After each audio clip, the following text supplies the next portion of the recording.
how do you see northern Uganda with the NUP right now? The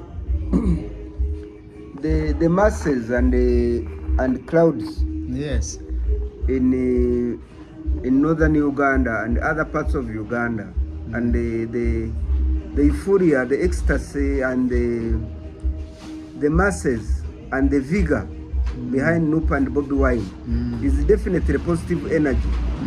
But what we can't explain is to whether this will translate into votes because of the complex politics and the nature of institutions that we have. Because one of the challenges we have now in the country is that you are saying the NRM has captured the state institutions.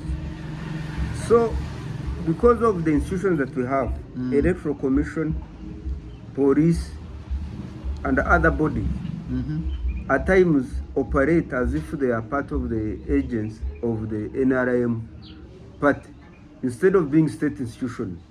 So whereas we are seeing masses and numbers in many parts, like in northern Uganda, it cannot explain that they will translate into votes. Two is that we are going to use digital system. There is a problem with technology. There is a problem with the network. There is a problem with electricity. So there is a likelihood that this technology that we are going to use, because it has not been tested, the idea was that this system should be tested before. They were supposed to do sampling so that they see whether it's working, involving all parties and even civil bodies, which was not done. And it might be deliberate by NRM and President Museveni to do rigging or cheating. Two, Electoral Commission is saying that they have not yet finalized with the registers. How can they say they have not yet finalized with registers when we have 1 month to vote? They are not aware with the number of people who are going to vote. Yes, so meaning that they want to tamper with the processes. So whereas we are seeing the numbers, there is a likelihood that NRM and the Electoral Commission and other state institutions are likely to interfere with the elections. But this is a time bomb, because if the masses keep moving like this,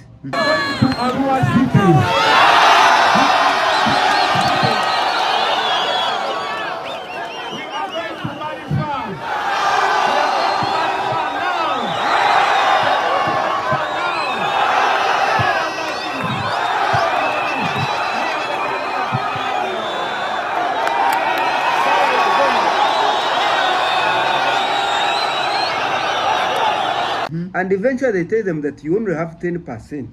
When NUP and maybe Bobi Wine has been moving in the country, and it shows that he has masses, unless it's proven beyond reasonable doubt, one time, the young people, the youth, we shall have an uprising in this country.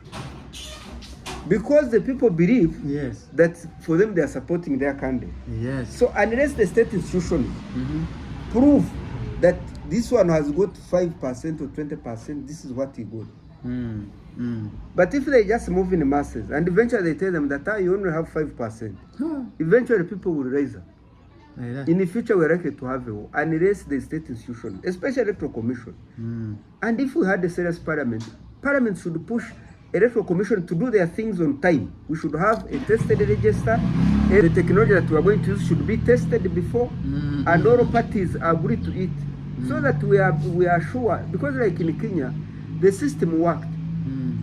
And although they were going to be an uprising, but because the system was showing, the technology was showing and it was working, using SAMs, using the systems, they showed that even the votes, they were moving transparently. Anybody would know that at this polling station, we got this, and they could verify.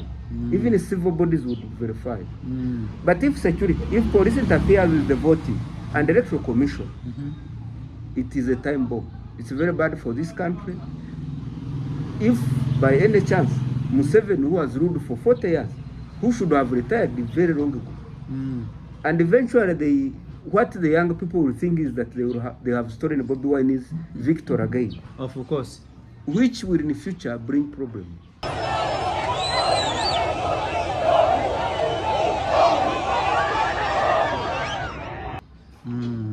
So my suggestion is that people should do, again, I don't know if it's possible, but everybody should check in the register to see whether they are in the register. Oh. Because one of the problems we are likely to have is that they are going to defranchise the voters. You reach at the polling station on the last day and they tell you are not in the register. Huh. So it's important that people in this short time, they should check with the registers to see whether they are in polling, because otherwise we are likely to see that by the time you go to the polling station, you just reach there, they tell you we don't see your name. Go back. For the long time, we have never seen such kind of turn up with the Northern Republic, the Nile Republic. What do you think has forced these people so much this time to come into massive politics and moreover join the leading opposition? It's not only in northern Uganda. There's a lot of energy by the youth, by the young people. The young people are the majority. They're 70%, 75% of the population. So out of 20 million, you find that the youth are more than 10 million.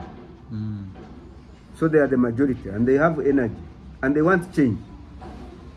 People want change, but some people are fearing insecurity. They think that, you see, if Museveni gets out of power, there will be insecurity. But of course, me, I find that a fallacy. The security of this country does not depend on Museveni. It doesn't depend on the speaker or the CDF or the army. No, the security and the peace of this country depends on Ugandans and God.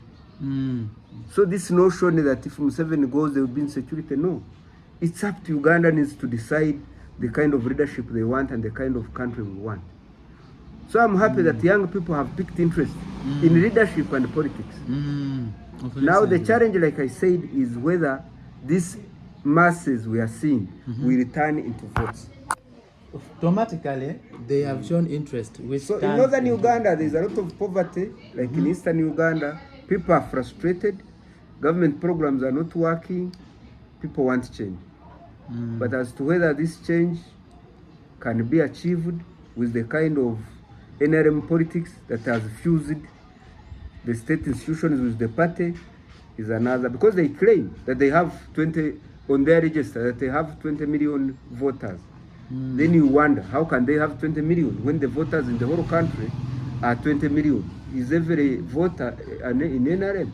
So it shows you that they are preparing people psychologically to get away of rigging and say, no, we have masses, that we're a mass party. But people are tired. People are tired. They want clean leadership. They want a better country.